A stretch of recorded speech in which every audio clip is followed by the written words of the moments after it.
Hello and welcome to this article analysis. I'm Brandon Perry and I'm excited to present to you today. The article that I selected for this analysis is titled Gender Bias and Practice Profiles in the Selection of a Financial Advisor. This article was written by Matthew Sommer, Han-Na Lim, and Maurice McDonald, and it appeared in the Journal of Financial Planning in 2018.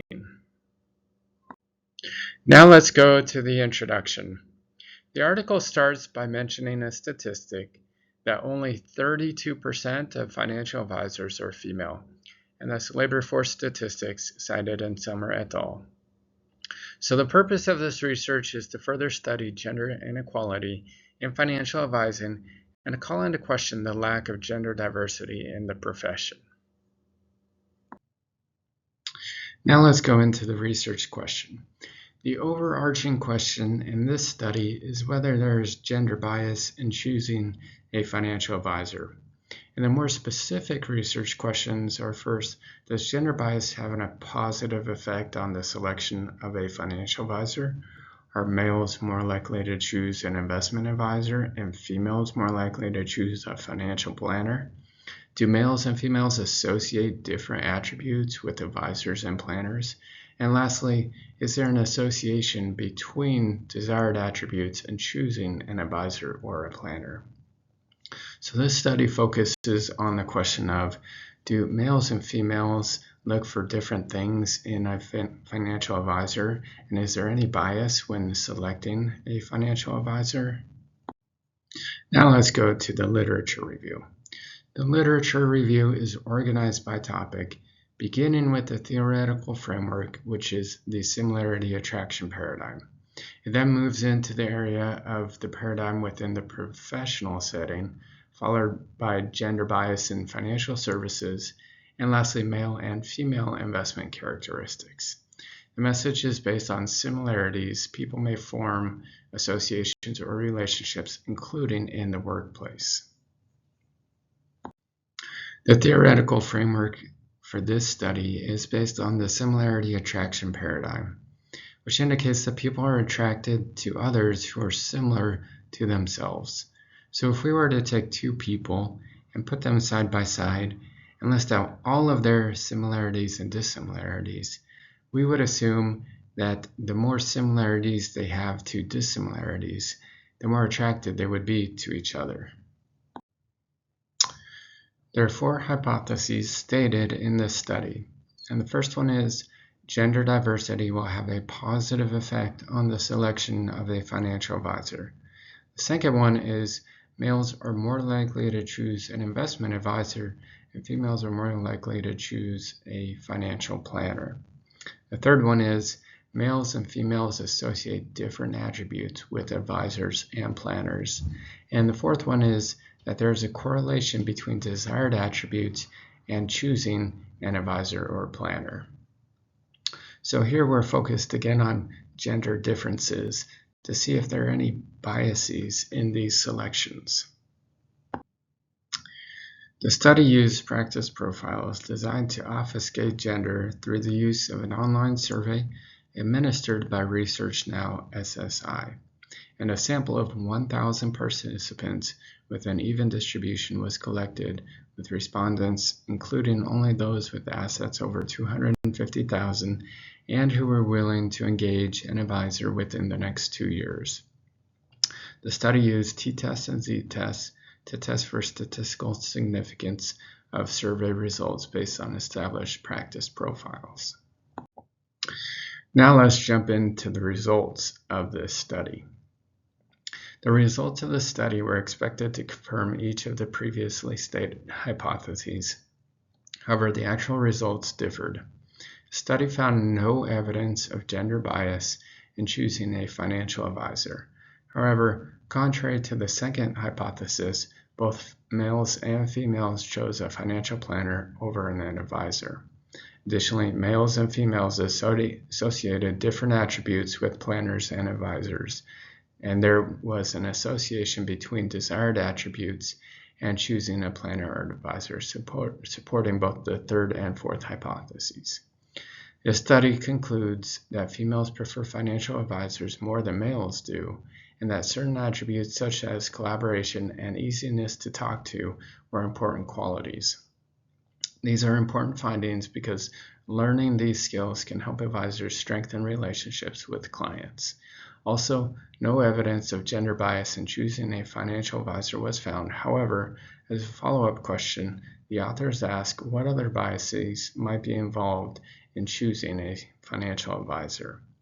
The results were ultimately very interesting because previous studies have found indication of gender bias in choosing an advisor. However, in this case, there was no evidence of gender bias. So if we were to look at a male and a female who were choosing a financial advisor, according to this study, there would be no preference whether they would want to work with a male advisor or a female advisor. However, when it came to working with a planner or an advisor, it appears that both females and males prefer to work with financial planners over financial advisors. It could be that the term planner or financial planner has more of a holistic semantic to it, and potentially that could be the reason why they prefer planners. Additionally, we can see that certain attributes were preferred among certain genders. So when it comes to easiness to talk to, easiness to work with, collaboration, we can see that these were important qualities that females preferred in financial planners. And lastly, we want to know, is there an association between desired attributes and choosing a planner or advisor? And we did find evidence for that in this study. So this leads us to the question of what are the implications of this study? These are important findings because learning these skills, especially soft skills, as mentioned in the study, are things that both males and females look for in a financial planner. And developing these skills can help advisors strengthen relationships with their clients. Also, no evidence of gender bias in choosing a financial advisor was found. The implications of this are important because previous studies have found evidence of gender bias. In terms of opportunities for further study, the authors ask, what other biases might individuals have in selecting a financial advisor? So these are important implications, and it does lead us to call into question whether or not potential clients have any sort of bias when choosing a financial advisor.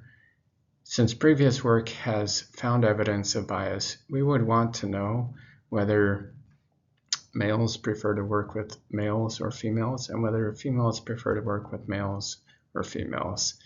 And the reason this is important is that going back to that statistic mentioned at the beginning of the article, where only 32% of financial advisors are female, we are looking at whether there's some kind of correlation between whether people prefer to work with potentially male advisors, and so is this bias maybe leading fewer females to feel accepted in the workplace or want to work in the workplace as a financial advisor? So the results of this study are important, and this may indicate that if there is really no bias in choosing a financial advisor based on gender, then there might be more confidence, or it's possible that females can feel more confidently working in this environment and being accepted in the financial planning profession. So now let's go to the strengths and the weaknesses of this study.